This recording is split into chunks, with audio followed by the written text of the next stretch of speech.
Let's go to Texas. The Fifth Circuit Court of Appeals will hear the case next week about the only district in a county where Black and Latino voters can determine election outcomes. In 2021, Galveston County's Commissioner's Court put forth a plan that chopped up the only majority-minority district where Black and Latino residents make up 58% of the electorate. Guess what? They just broke it up and sent them all over the place.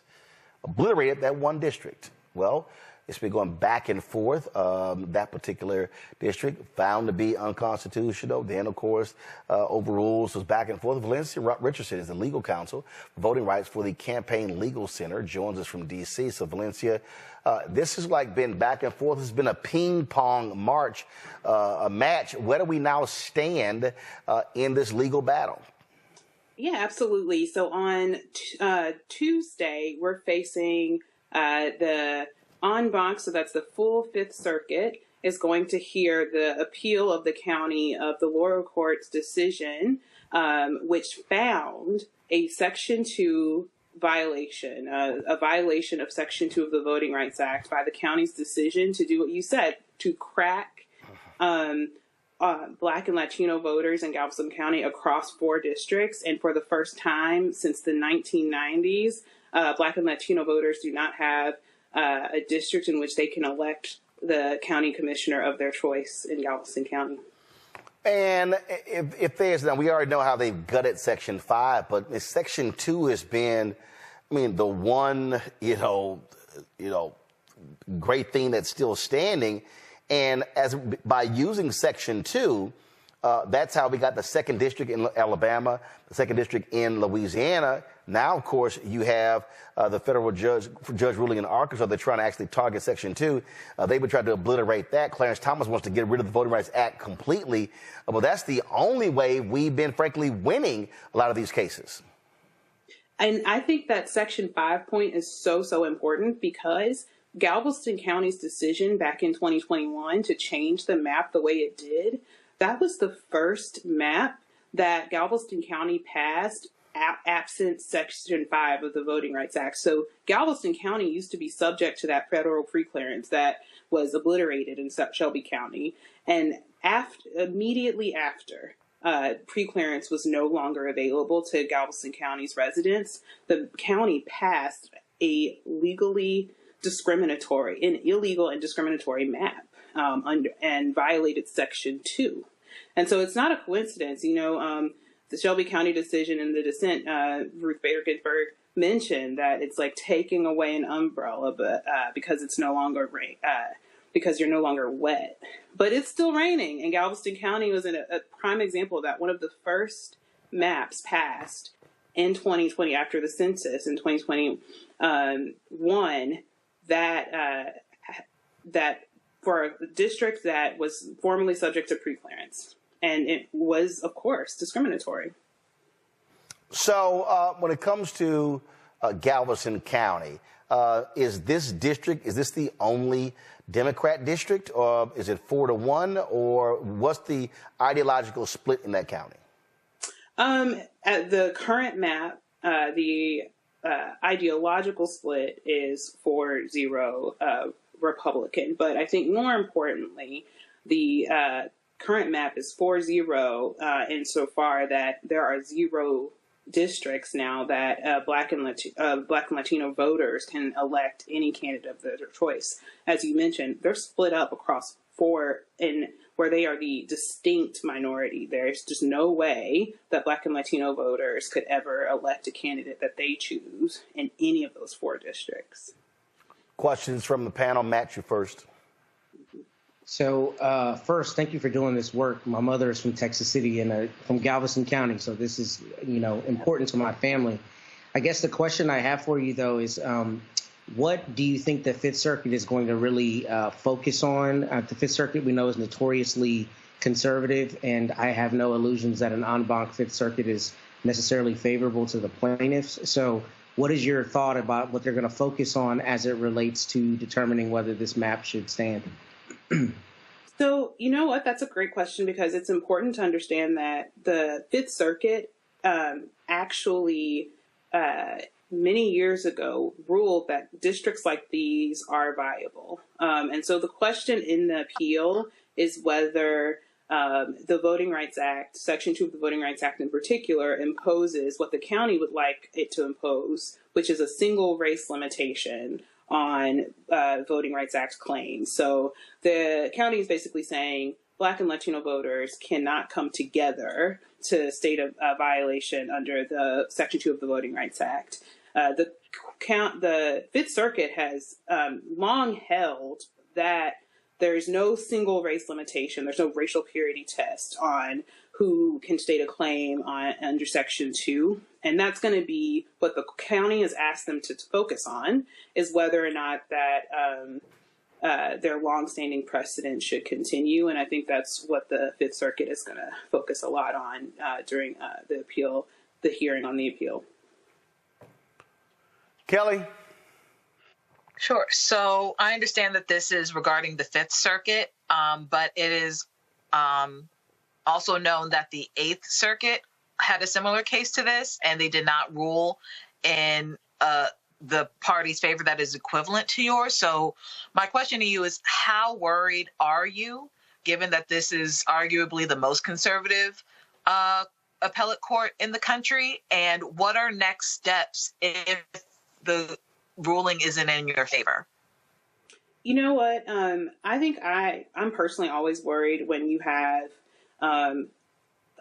a county like Galveston County who is essentially fighting to undermine the equal opportunity and representation for minority voters, in this case, Black and Latino residents of Galveston County. That always makes me nervous, and the fact that there's an appeal to determine whether Black and Latino voters in Galveston County, the birthplace of Juneteenth, is able to, the Black and Latino voters are able to elect their candidates of choice or have the opportunity to, is very worrisome to me.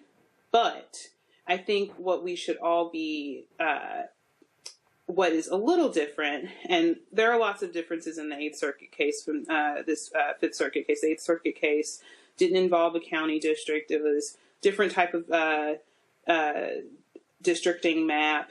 The legal question was a lot different than what's in the Eighth Circuit right now. But also, the Fifth Circuit has specifically decided the very issue that's on appeal right now, and has decided in our favor because it's a very obvious, if you are reading the text of Section 2, it is just so obvious that it's hard to arrive to a different conclusion. And so I think there is room for hope insofar that the question is obvious. Like, what, how can it be that Black and Latino voters can't state a claim together? And when we have all of this evidence of clear history of discrimination, clear present day effects of discrimination, the district court, which said that the map that was passed in 2021 was stark and jarring. There's just so much there that I think we can see this as a different case. The Eighth Circuit was an outlier by all accounts, and wrongly decided. But we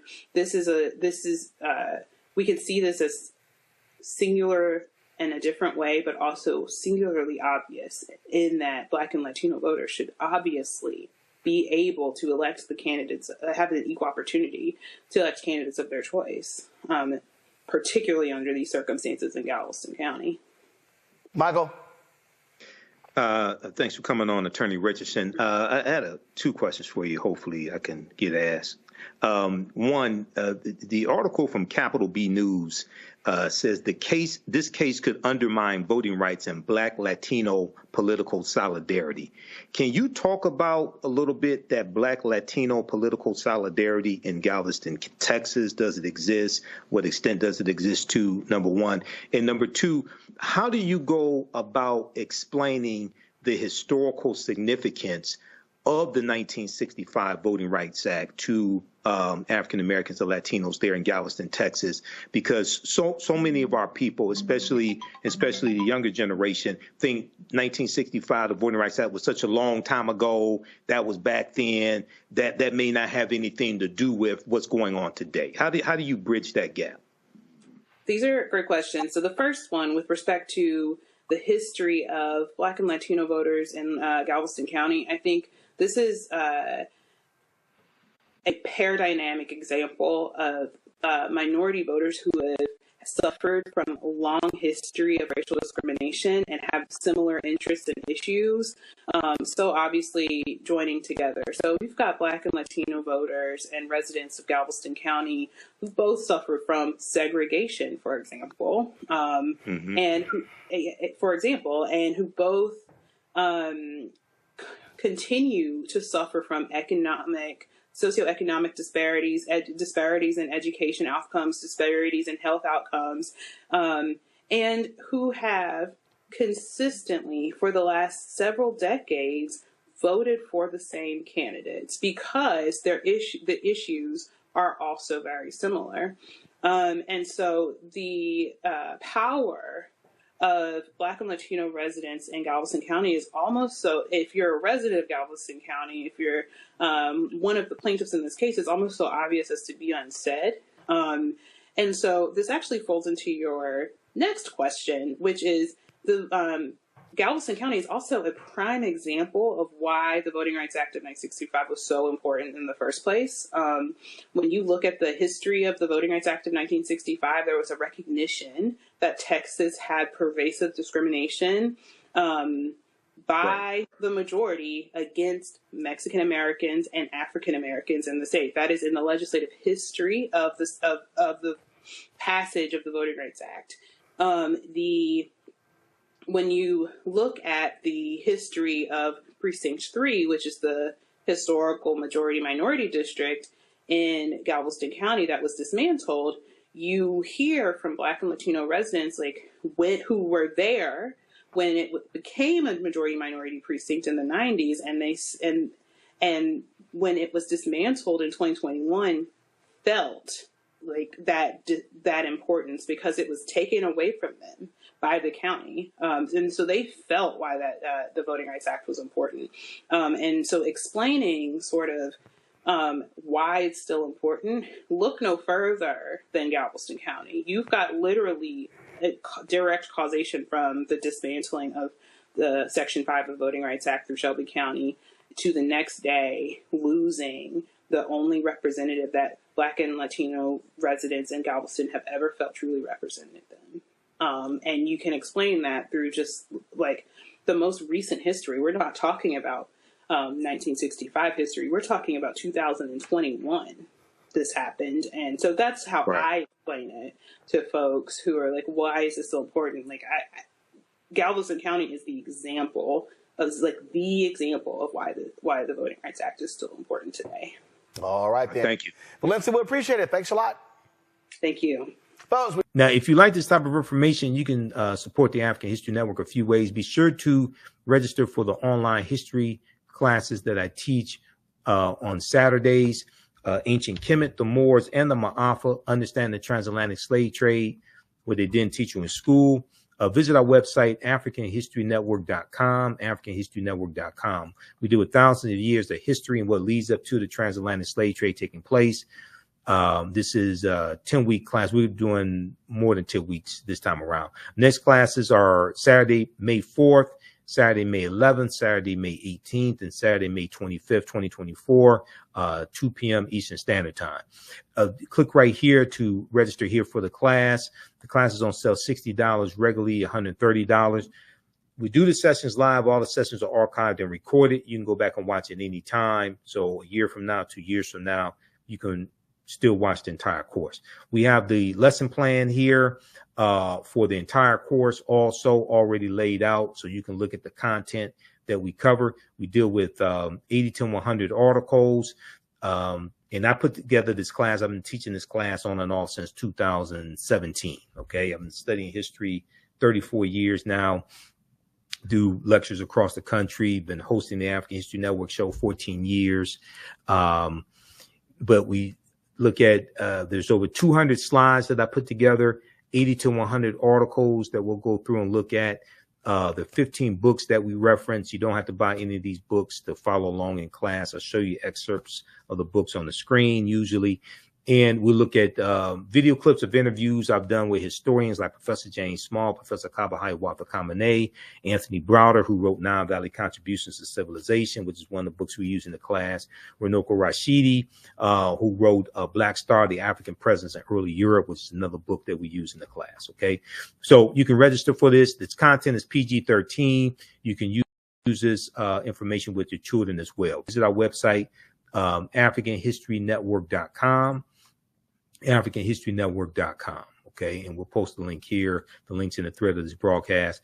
And you can support us through PayPal and Cash App, $the AHN show through Cash App, $the AHN show through Cash App, and through PayPal, paypal.me/the AHN show. So we have the information right here on our website as well. This is our official Cash App account, $the AHN show, SHOW. When you go to it, it'll say Michael and show my picture there. These are fake African History Network Cash App accounts here that have been stealing money from us. There are a few other ones out there I've identified. I'm still trying to get them shut down. You can click right here on our link and it shows our QR code, okay, for Cash App. This helps us stay on the air, keep doing the research, pay some of the bills, etc. Upgrade equipment.